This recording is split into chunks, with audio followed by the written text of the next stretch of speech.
Danger with Granger.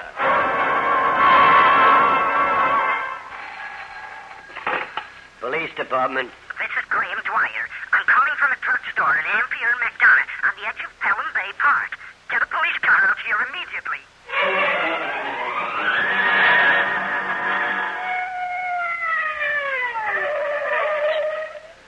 Oh, here I am, officer. I'm the man who called. You said something about bodies? Yes, I was walking along one of the drives. I found them in a car. Get in, mister.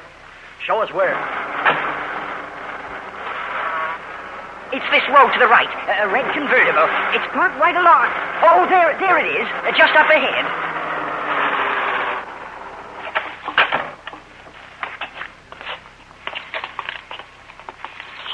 Who of them? Boy and girl. They're just youngsters. Both been shot. How'd you happen to find them, fella? Oh, I told you. I was walking here in the park. It's a nice night. I happened to look in.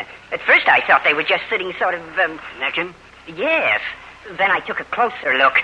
That's when I ran to the drugstore and called. Hey. What's the matter, officer? Hey, we're in for a lot of grief. You look at these marks. Made by a lipstick. 3 X's. This must be the work of some fiend.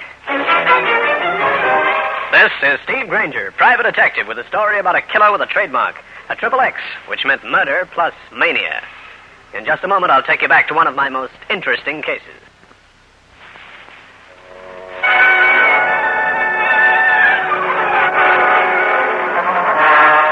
This is Granger. I was sitting in my office reading the paper, an account of a twin killing in Pelham Bay Park the night before. A killing signed by 3 X's on the forehead of each body. It was the sort of case that gave you a cold, creepy feeling in spite of the fact that the sun was shining outside. Then my door opened. Mr. Granger. Mr. Granger, I've come to you for help. I need you. Well, sit down, ma'am. Thank you. I'm Mother Morton. I want you to try to exonerate my son, John. Why, what's he done? You haven't read that entire story in your paper, Mr. Granger, or you wouldn't ask that. What? John is in jail. He's under suspicion of being a 3X killer. But he couldn't have committed those murders. I know he couldn't. Well, why not? Well, he's just not that sort of boy. I know I've not been able to give him all the time he should have had. But he's not the kind of boy to do anything as horrible as that. You could be wrong, you know, Mrs. Morton. No, I'm not wrong. That's why I want your help. Okay, I'll drop down and have a talk with him. I see he's being held downtown. Oh, Mr. Granger, please, if you... Take it easy, Mrs. Morton. If he's innocent, he won't be convicted.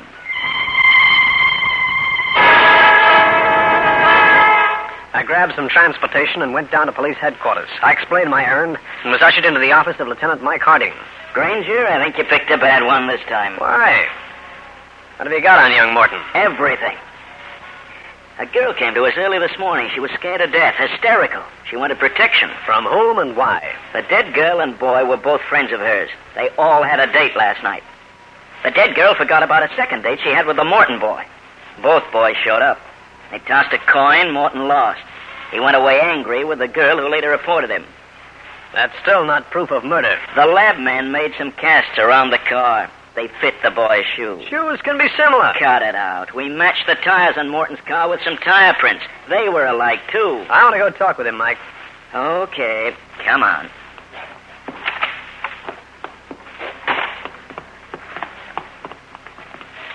How's the kid impress you? Oh, looks like a nice boy. But I've seen angel-faced killers before. His mother, are you? Yeah. She's nice, too. Yeah. Oh, this is his cell. Right.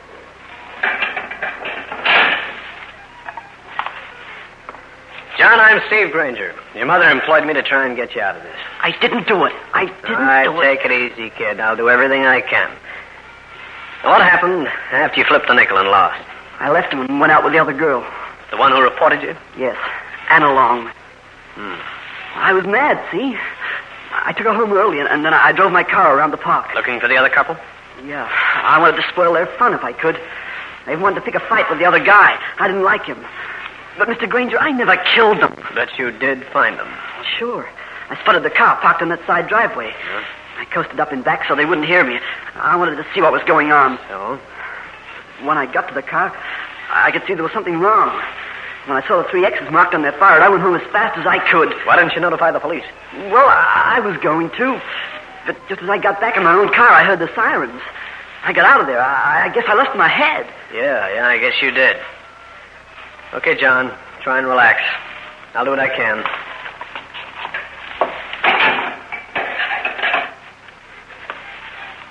Harding, I think you've got the boy wrong. He's got a pretty straight story. But no witness. Did you paraffin his hands? Granger, you stick to your business and let me stick to mine. I know the routine. Okay, no offense. After all, he's the logical suspect, isn't he? Yeah. Maybe too logical. Well, anything else I can do, or will you permit me to go about my own affairs? Oh, Lieutenant Harding, I've been waiting for you. Oh, no. But I want to help that poor boy. I wish you two would go someplace and get lost. Oh, Granger, this is Graham Dwyer, Steve Granger. Yeah, according to the papers, you found the body. Yes, I did. But I don't believe that youngster did the killing. Uh-huh. I offered my services to the lieutenant here, but he's refused them. Oh? I happen to be interested in crime. I'm an amateur criminologist. I see. Well, so long, Harding. Oh, one moment, Granger. Has the boy's mother retained you? Suppose she has. Then why can't we work together? My work will be free, of course. You know, Granger, that's an excellent suggestion. Just a second, Harding. Then I'll have both of you Sherlocks out of my hair.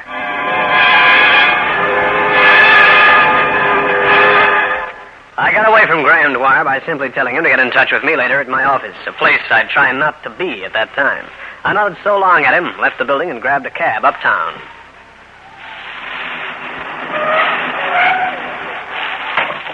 Thanks, driver. Keep the change. I moved towards the entrance of my building.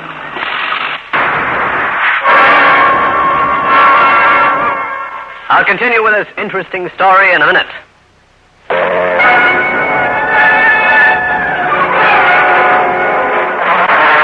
When the shots came, I dropped to the sidewalk fast.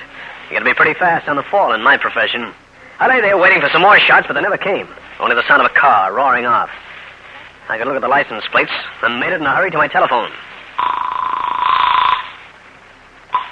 Harding speaking. This is Granger. Listen, the guy just took a pot shot at me from a car. I got the license number. Can you check the owner for me? Sure. You think it's about the 3X killing? How do I know? I'm no prophet. You're not much of a private eye either. While waiting for Harding to call back, I studied the newspaper account of the 3X killing. The police had only one suspect, and that was John Morton. I hoped I could dig up an alibi for him because the law was going to be tough about this. I'd got the address of the girl who'd put the finger on John Morton.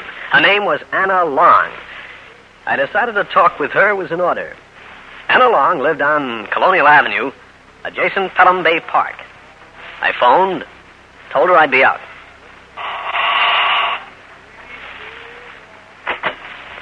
Yes? You're Anna Long? I'm Steve Granger, the man who phoned. Oh, yes. Come on in, Mr. Granger. Thanks. You said it was about John. Yeah. I want you to tell me everything you know about him. Well, he always acted awfully sweet.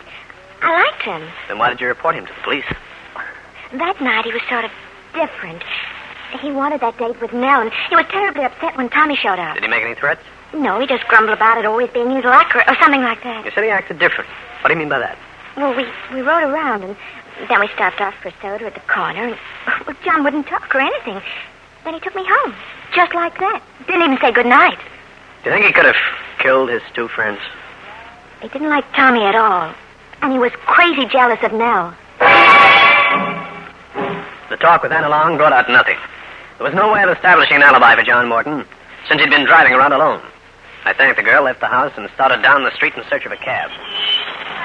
I walked along, enjoying the clear weather. I hardly noticed the car as I came up to it. It was facing me.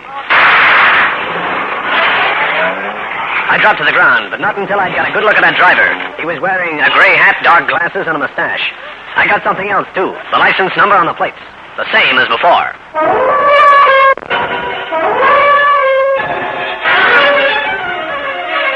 Well, Harding? Sure. I've got a make on the car for you, Granger. Thanks. You took your time about it, didn't you? What's the matter, Gumshoe? Nervous? I just don't like being shot at. You want protection? I'd be glad to assign a uniformed officer to bodyguard Cut the comedy and give me the information. I'm afraid it won't make you happy. We checked with the car owner. He left his keys in the car. It disappeared naturally, and it's still missing. Thanks. There's one thing about you, Mike. You're always useful. About as useful as a nylon shirt in a blizzard.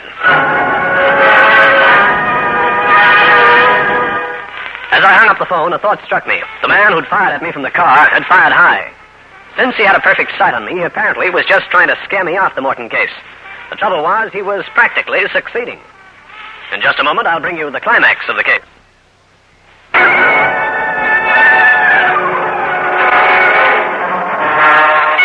On my way back to my office, I passed pretty near to Cal Hendrix's place. Since I was getting nowhere fast with this case, and since Cal has more than once been able to help, I thought I'd pay him a call. Well, in trouble again, Steve? What do you mean again? I'm just a sucker for strife. Read about the 3X killer, Steve? I'm working on it. That Morton kid? I don't think he did it. Thanks. You're my first friend today. A kid like that might kill in anger, but when they start marking their corpses with 3 X's on the forehead, look for a psychopathic murderer. You'll just point him out to me. I can save Mrs. Morton a lot of heartbreak. This is one time I can be of no help. I thought I'd probably find you here, Granger. Well, the boy lieutenant from homicide. All right, that's enough, Hendrix. Here, you're holding an innocent kid for murder. Now, look here. Don't needle him, Cal. Lieutenant has high blood pressure. What do you want with me, sir? That Graham Dwyer, remember him? He said that now you and he were working together, you'd have a startling revelation to make by morning. Oh, he said that, did he? Is it true? No, Mike. It'll make you feel better, it's not. Thanks. Even if my feet are sore, that no was worth the trip up here. I left Cal's place, went to my office, and reported to Mrs. Morton. While I couldn't encourage her too much, I could insinuate I was getting a break on the case. At midnight, I got it. Hello. Granger, have you been listening to the radio? No, who is this? Well, this is Graham Dwyer, the man who's working with you. Remember? Oh, yeah. I just heard it over the radio, Granger, and it definitely proves that John Morton didn't kill that boy and girl. What proves what? What are you talking about? There's been another 3X murder. Say that again. The report, it just came over the radio. Same place? Pelham Park? Sure. This time it was only a woman. Only, huh? She was shot once, and the killer marked 3 X's on the forehead with a lipstick. I've got an idea. I'll come over and pick you up, and we can go right out there. There's no sense in doing that, Dwyer. By this time, the police have removed the body, and the examination will be over. Well, just the same, it does prove that the boy didn't commit the murders. Okay, I'll get dressed. Go down and get him out. If I can. Excellent. I'll be over at your office first thing in the morning. Why? I'm going to help you catch the real 3X killer. Wow, thanks. Thanks a lot. I hung up on that nauseating prospect and mulled this latest development over in my mind. Then I got into my clothes and went down to the morgue. Lieutenant Harding was there ahead of me, as ugly as a bear with a singed tail. I might have known you'd show up. Sure. This sort of clears my client's son, doesn't it? Don't be in such a hurry. Have you identified the murdered woman? In her purse, she carried a driver's license, a hotel credit card, and a birth certificate. Now, have we? Don't be so grumpy, Mike. This means you'll have to release that kid. Yes, his mother will be down here with a writ. I'll have to let him go, but that doesn't mean he won't still be under suspicion. Find any clues in the park? Footprints. Millions of them. Made by the curious public as they trampled the place like a bull ring. Anything in the dead woman's effects? No. Newspapers are going to get on you. Aren't they, Mike? Granger, don't needle me. This isn't funny. Murder never is. At 10 the next morning, I was reading the account of the latest murder when my pal walked in. Well, Mr. Granger, here I am, just as I promised. I've been waiting with bated breath, Dwyer. Good. Now, here's what we can do. Go out to that dead woman's place and look around. Dwyer, just a minute. The police have done that already. But they could have missed something. Pardon me. Granger. Mr. Granger, this is Mrs. Morton. I called to tell you that John is home. Yeah, I knew he'd been released. I'm so happy. I don't know what to say, Mr. Granger. Let me advise you, Mrs. Morton. Keep John where you can watch him for a while. The police still have him under suspicion. I shall. I'm sending you a check in the mail. Don't bother. I didn't do a thing. But, Mr. Granger... The real killer cleared your boy. Goodbye. That was Mrs. Morton? Yeah? I knew that boy wasn't guilty from the very first. The real 3X killer is a clever man, not a kid. Now, why don't we go out to that woman's place? I want to, but I can't, Dwyer. But why don't you go out and look around? Use my name if you want to. Thank you. And if anything breaks about another killing, we'll investigate it together. Right, Granger. That's a deal. It was such a logical way of losing Graham Dwyer, I took it in a hurry. Also, he would do no more harm snooping around Pelham Bay Park during the morning. A few minutes after he left, I went down to see Lieutenant Harding. He still hadn't been to bed. Don't you start anything this morning, gumshoe. Now, take it easy, Mike. You're losing your perspective. Have you seen the papers? If we don't do something about this 3X killer, I'll lose more than my perspective. My job. I said take it easy. All I need now is that nutty Dwyer character around. I got rid of him. I sent him out to Pelham Bay. Look for clues. I hope he falls in the lake. Howdy, have you ever figured that you're dealing with a psychopathic killer? I figured everything, but he's still loose. I think I know how we can catch him. We? And what have you got to do with it? Figured I could help you trap him. Now, Granger, if this is another stunt... Just listen, will you? Well, go on. The 3X killer must be an egomaniac. He loves to see his trademark written up in the papers. Now, suppose somebody comes along and claims to be the 3X killer. The real one gets jealous. He'll want to get even with the fake one. In short, you want me to take my gun, murder an innocent citizen, to make it look like a 3X killing? You don't have to go as far as that. You can get hold of a body, can't you? Of an unidentified woman? Are you nuts? No. You set up the whole thing. Get a police officer and a policewoman to stage it. The woman is found dead after being shot by the 3X killer. The wagon comes up and takes her down here. Nobody knows if she's alive or dead. And in the meantime, the real 3X killer pops up in Times Square. It's a chance you'll have to take. Me? I thought it was going to be we. Harding demurred with every demur he could dig up. But I finally reasoned him into it, and he agreed it was one way the 3X killer could be brought into the open. That night, just before midnight, the supposed killing took place.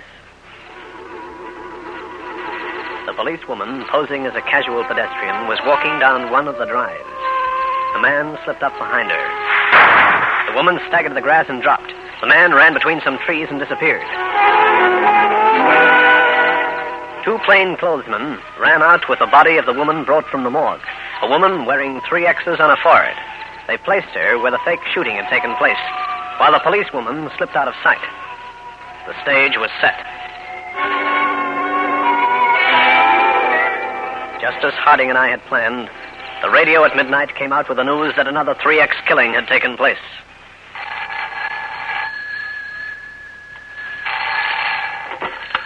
Yeah. This is Graham Dwyer. Have you heard?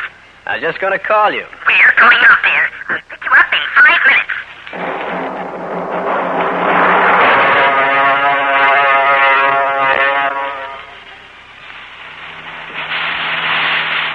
The radio said it was the left drive. Spot's right up ahead.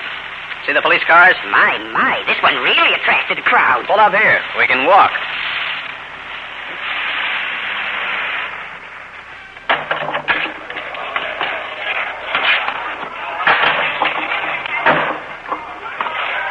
This time we'll pick up the clues. We can come up with the 3X killer. Don't be too sure. Oh, see, Lieutenant Harding's on the job. Yeah, that poor guy hasn't slept for 3 days. You say you're walking right along here? Yes, officer. Ah, hiya, Lieutenant. Granger, don't tell me you're... What did you bring him along for? We're going to find the 3X killer for you. You're going to mind your own business or be locked up. You can't do that. I'm a law-abiding citizen. You get in our way, you'll be obstructing justice. Now behave. You, mister, go on with your story. Well, I was quite a ways down the drive when I heard the shot. You see the man who fired it? I think so. Good enough to describe him? Yes, I believe so. He was wearing a dark suit. His hat was gray-colored. He had a decided limp. Anything else? He ran over into those trees. Harding looked at me and one eyelid dropped in a surreptitious wink. I nodded. A few minutes later, a man wearing a dark blue suit, gray hat, and sporting a decided limp was moving through those trees. Nobody except the police and I knew that this had all been rehearsed. That both the witness and the man with the limp were really police officers. I looked around carefully, hoping to spot anyone who looked suspicious. Then I discovered something. Something that sent me on the heels of the man posing as the 3X killer. It was not so light now, and I had difficulty spotting my quarry. Then he loomed up ahead, the limp as evident as ever. I stayed behind, just a little out of sight. The phony murderer was being obvious. Also, he was taking a chance because some civic-minded citizen might shoot first and ask later. Then another figure slipped out of a clump of bushes up behind the supposed killer. The gleam of a nickel-plated revolver glinted dimly. The second man prodded the first out of sight. I moved in. Don't stand there. I demand to know why you killed that woman. I'm the 3X killer. Okay, you caught me. Take me back there. You're the 3X killer. That's fantastic. The real 3X killer is clever. His murders are committed without leaving traces. You're a fumbling fool. I'm the 3X killer. You're not. This wasn't planned as a 3X killer plans. This was stupid. The 3X killer's intelligent. He uses reason. Look how he framed that boy for the twin killings in the car. That took reasoning. Yeah? You're a fake. You're trying to cash in on the publicity the original 3X killer got. You were jealous of his success. You're the cheapest of all people. You're an imitator. How do you know? Because I happen to be the original 3X. It was I. You understand? Okay, Dwyer. Put down that gun. So you find me, Granger. You knew all the time, didn't you? Drop the gun, I said. Not until I take care of that feeble fake. I'm going to...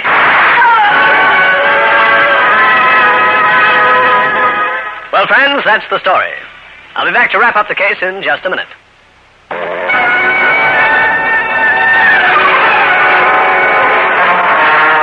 I merely pulled the trigger, and Graham Dwyer dropped with a bullet in the leg.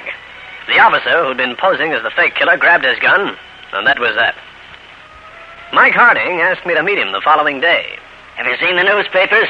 They're playing up the hoax we pull like they know about it all the time. Yeah, they're good guys. And I suppose I'll have to thank you. You know, it was that dreamboat idea you brought in from left field that snared Dwyer. Don't bother, dear boy. It was a pleasure to get you off the hook. Yeah, I was hanging there like a flounder. What happens with Dwyer? He's insane. When we raided his apartment, we found it was a storehouse of information on murder. Finally went to his head. Wonder why he never shot to kill when he chased me around in those stolen cars. He explained that. He loved making a monkey out of you. Thanks. Love being a monkey and alive. Pardon me, Lieutenant, but they want you at the office. And what for? There's been a shooting on the west side. Coming along, Granger? No, Lieutenant, this one is on you.